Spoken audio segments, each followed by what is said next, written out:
If you were a genetically altered, multiple-armed mercenary who couldn't sleep anymore, I guess you'd be pretty grumpy too.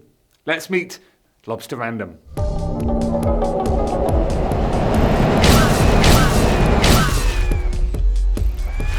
Simon Spurrier and Carl Critchlow's Lobster Random debuted in 2003, and from the off he was not your typical hero figure. In fact, it's debatable whether he's a hero at all.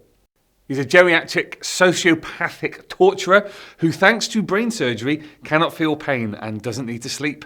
Discharged from the military, he found his talents lay in the art of torture and hired his skills out to any client.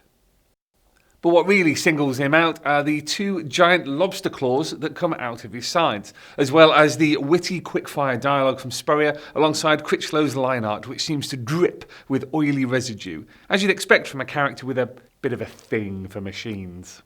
Battle-scarred, cynical and foul-tempered after being awake for 30 years, he was a long-time business partner of Mrs. Red, a filthy rich and unscrupulous disembodied human brain living in a robot body. Whether it was for a fast buck or just because he enjoyed it, Random was more than willing to break out his skills in a series of adventures which ended up with the paternal revelation to beat them all. Critchlow's art is a departure from his old painted style and closer to his self-published work on Thrud the Barbarian, which really suits the tone of the strip. Meanwhile, Spurrier pulled the wool over everyone's eyes at one point, no spoilers, while throwing ideas, double and triple crosses and oodles of dad-level witticisms at the reader in a series that pulls no claw-shaped punches. If you want to catch up with him, then several of his stories have been reprinted in the Judge Dredd magazine.